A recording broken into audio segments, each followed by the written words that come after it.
ভিডিওর ক্যাটাগরি নিয়ে আমরা অনেক সময় কনফিউশনে থাকি বা অনেক সময় অনেকে শোনা যায় যে আপনি একদিন এক একটা দিবেন, সেটা তো হবে না, সেটা অ্যালগরিদমের জন্য একটা সমস্যা।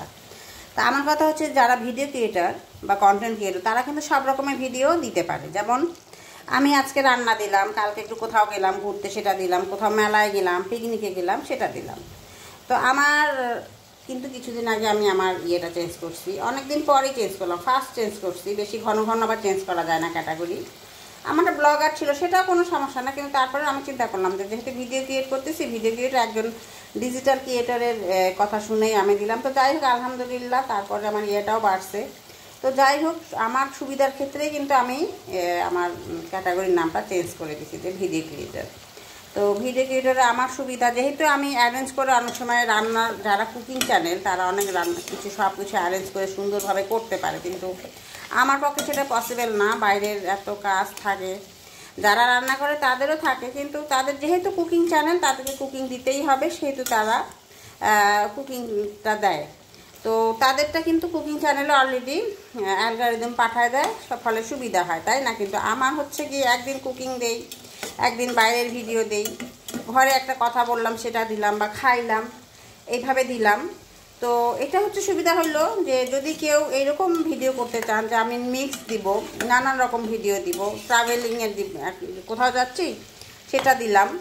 তা কেউ যদি শুধু ট্রাভেল ব্লগ করে, সে শুধু লিখবে কি ট্রাভেলিং, তার ক্যাটাগরি থাকবে ট্রাভেলিং, সে অনলি ট্রাভেলিং ব্লগ দিবে, তাই না? তাহলে তার জন্য সুবিধা, তাহলে ফেসবুক সেই ট্রাভেলিং ইয়েতেই তার পোস্টটা পাঠাবে। তো আমার তো একটাই কথা যে আমি আমার সুবিধা অনুযায়ী ক্যাটাগরিটা বেছে নিচ্ছি। এখন আমার আলহামদুলিল্লাহ মনে হয় সমস্যাটা কম লাগবে, কারণ আমি ইচ্ছা মতো আমার যখন যেখানে গেলাম দিলাম ভিডিও, ইচ্ছা মতো আর কি আমার কাজটা করতে পারলাম আমার সুবিধা অনুযায়ী। যার যার সুবিধা অনুযায়ী সে করবেন।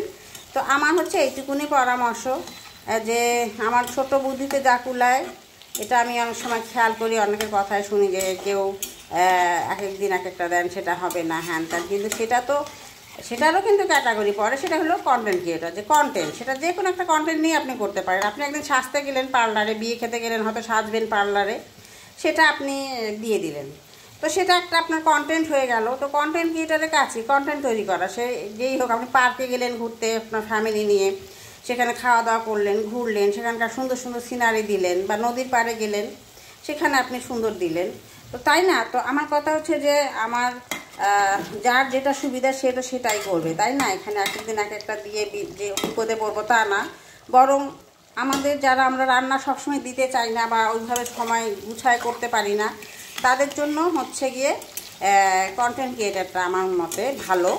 তো আমার কথার উপর ভিত্তি করে যে করবেন তা না, আপনারা ইউটিউব ফেসবুকে সার্চ দিয়ে দেখতে পারেন। আর সবচেয়ে বড় কথা যে আমি যেহেতু এইটা করতেছি, আপনারা দেখতেই পাচ্ছেন, মানে প্রমাণ তো দেখতেই পাচ্ছেন যে আমার পেজে দেখেন যে আমি অনেক রকমের ইয়ে দিই, বাইরে গেলে সেটা দিই, রেস্টুরেন্টে গেলে সেটা দিই, আবার রান্নার দিই, আবার খাবার দিই। রান্না শিখাই না আমি যা রান্না করি সেটা একটু ক্যাচ করে দিয়ে দিই, বিশেষ করে রিলসের ক্ষেত্রে দিই। তো রিলস বা বড় ভিডিও সব কিছু, যেমন আজকে আমি এই বড় ভিডিওটা করলাম আমার রান্নাটা নিয়ে, যে গ্যাস কম, আমার ধীরে সুস্থে রাঁধতেছি, তো ভাবলাম যে এই বড় ভিডিওটা আমি করে ফেলি। অনেকে যেমন লাইভ করে না, রান্নাটা চালু করে দিয়ে লাইভটা করে ফেলে, সেটাও খুব ভালো, সেটা কোনো সমস্যা বিষয় না। কথা হচ্ছে যে সুন্দর একটা কন্টেন্ট বানানো এবং ক্যাটাগরিটা ঠিক রাখা। তো ডিজিটাল ক্রিয়েটার যারা ডিজিটালি ইয়ে করে, ইনফরমেশন দেয় ফেসবুক সম্পর্কে, তাদের তো ওইটা থাকেই। যারা মিউজিক বানায় তারা মিউজিক ক্যাটাগরি দেয়, যারা মেকআপ বানায় তারা মেকআপ করে, তারা মেকআপ ক্যাটাগরি দেয়। তো সেটা তো তাদের একচেটি একটা ক্যাটাগরি হয়ে গেল, তাই না? কিন্তু আমাদেরটা ভিডিও ক্রিয়েটার এই কারণে দিছি যে আমি একভাবে করতে পারবো না, সবচেয়ে বড় কথা আমার সুবিধা অনুযায়ী আমি বেছে নিছি। তো আমার কথা যদি ভুল থাকে আপনারা ক্ষমা সুন্দর দৃষ্টিতে দেখবেন, যদি পছন্দ হয় তাহলে তো হইল, আর যদি পছন্দ না আপনারা সার্চ দিয়ে দেখবেন। তো যাই হোক, সবচেয়ে বড় কথা যে এটা নিয়ে আমি একদম নতুন পেজ যারা খুলবে তাদের জন্য আমি এটা একটু বানাইছি, যে একটু বলি, তাহলে আর প্রত্যেকে কাজ করবেন। একটা পেজ খুলে যদি ফোন থাকে, একটা স্মার্টফোন, তা সেই স্মার্টফোনটাকে কাজে লাগানোর জন্য একটু একটু পেজ খুলবেন, খুলে চেষ্টা করবেন, দেখবেন ইনশাল্লাহ হয়ে যাবে। তো সবার জন্য দোয়া করি, আপনারাও আমার জন্য দোয়া করবেন। ভালো থাকবেন সবাই।